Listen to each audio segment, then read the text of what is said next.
नमस्कार, मैं कमलेश सिंह। आज सी सेट से संबंधित मुद्दे पर हम लोग बात करेंगे, क्योंकि इस बात से आप लोग भी अवगत थे कि आज 13 जुलाई है। तो कैट में आज सी सेट से संबंधित जो मामला था उसकी हियरिंग थी, सुनवाई थी। तो आइए इस पर क्या हुआ, कुछ जो इम्पोर्टेंट पॉइंट्स हैं उस पर हम लोग डिस्कस करेंगे, देखेंगे। और फिर अगली हियरिंग कब लगी, किस डेट में अगली सुनवाई होगी, तो उस पर भी हम लोग बात करेंगे।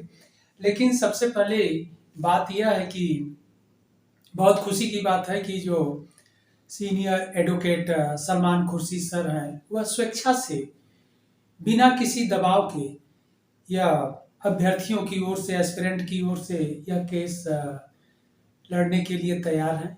इस केस की हेयरिंग उनके द्वारा आज से शुरू कर दी गई है, सुनवाई। और यह केस का सुपरविजन वह करेंगे। और बिना किसी शुल्क के, विदाउट कास्ट के, तो सर का बहुत बहुत धन्यवाद है हम लोगों की ओर से। और सर से समय निकाल करके हम लोग अवश्य भी मिलेंगे और अपनी बात एस्पिरेंट यानी अभ्यर्थियों की बात से और उनको अवगत कराया जाएगा कि क्या क्या अभ्यर्थी जो मानसिक प्रताड़ना भी झेल रहे हैं, वह भी बात उनको अवगत कराया जाएगा। क्यों? क्योंकि इससे जो यूपीएससी इस समय कर रहा है, यूपीएससी 2020 से इतना तेजी से पेपर में यानी चेंजिंग करते जा रहा है, खास करके सीसेट के पेपर को इतना टफ बनाते जा रहा है कि उसका रिजल्ट जो कह लीजिए या खामियाजा कह लीजिए, एस्पिरेंट भुगत रहे हैं।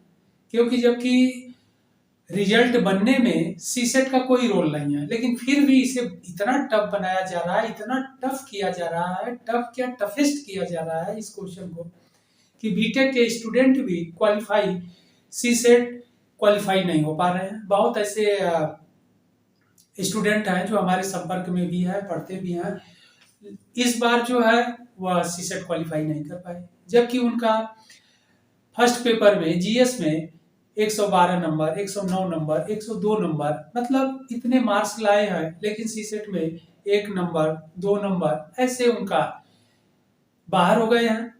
तो इस प्रकार रिजल्ट से ही वो बाहर हो गए हैं। तो ऐसा यूपीएससी को नहीं करना चाहिए, क्योंकि यूपीएससी को 14,000, 15,000 जो भी मेंस के लिए अभ्यर्थी चाहिए, कैंडिडेट चाहिए, उनको तो वैसे भी मिल जाएगा, क्योंकि मेरिट जो है फर्स्ट पेपर के आधार पर बनती है।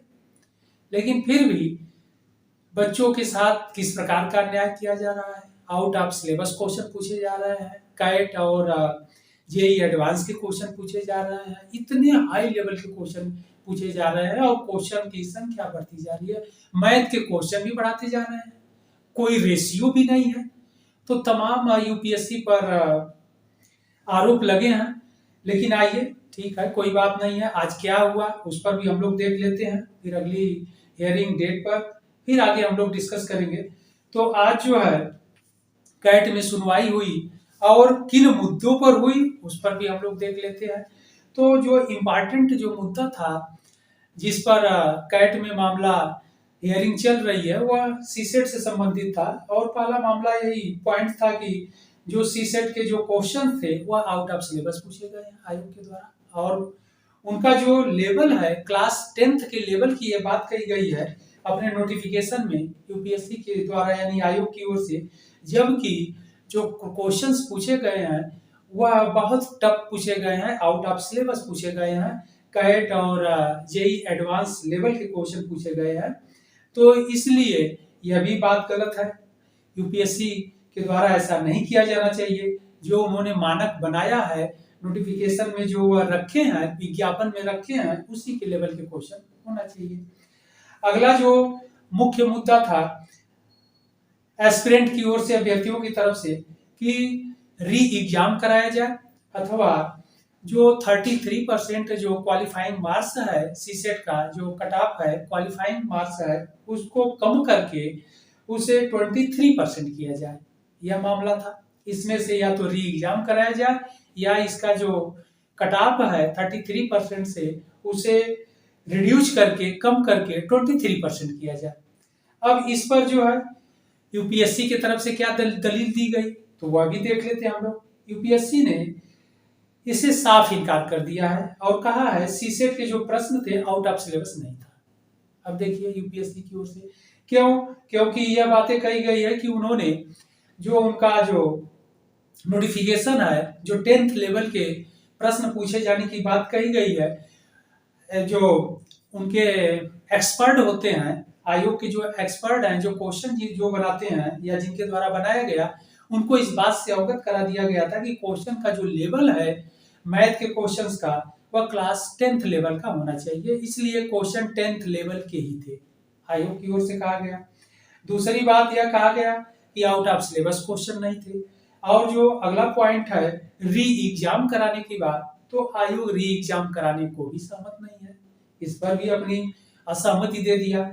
इसके बाद अगला जो पॉइंट कहा गया था कि सीडीएस के एग्जाम में कट ऑफ को कम किया गया था, जो सीडीएस का एग्जाम यूपीएससी ही कंडक्ट कराता है, इसलिए सीसेट का पेपर बहुत टफ था, इसलिए 33% जो कट ऑफ है, क्वालिफाइंग मार्क्स है, उसको कम करके उसे 23% किया जाए।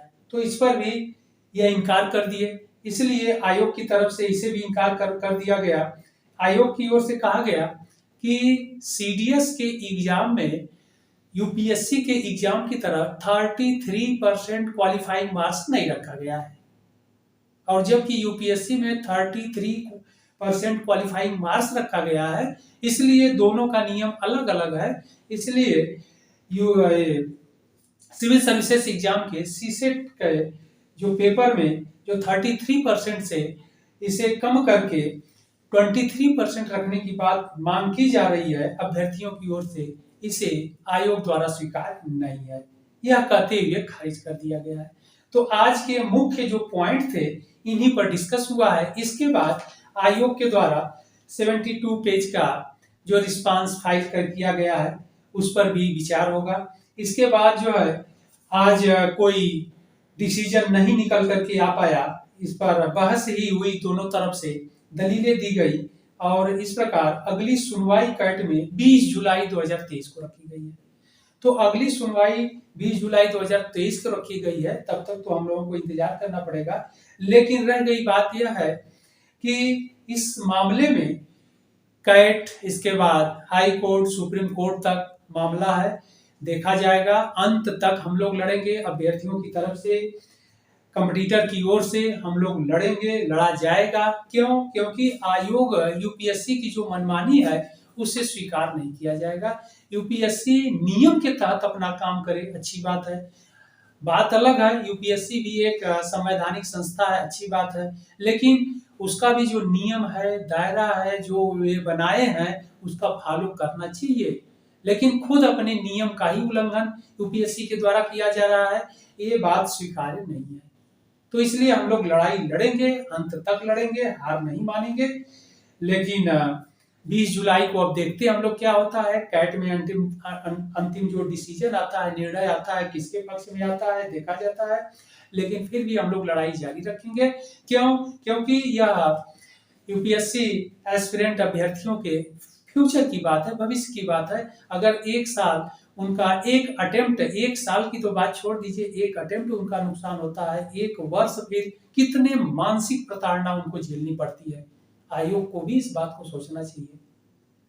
इसलिए इतना टफ पेपर नहीं बनाना चाहिए, क्योंकि मेरिट जो है, मेरिट क्यों, इसलिए कि केवल बीटेक या आईटी रुड़की या फिर कह लीजिए आईटीएन स्टूडेंट ही इसमें नहीं भाग लेते हैं या फिर इस एग्जाम में सम्मिलित होते हैं। यूपीएससी के सिविल सर्विसेज एग्जाम में मानविकी सब्जेक्ट के भी स्टूडेंट हैं, अभ्यर्थी इसमें पार्टिसिपेट करते हैं या इस एग्जाम में सम्मिलित होते हैं, इसलिए उनको समान दृष्टिकोण अपनाना चाहिए। किसी एक विशेष वर्ग को ध्यान में रख करके क्वेश्चन नहीं बनाना चाहिए।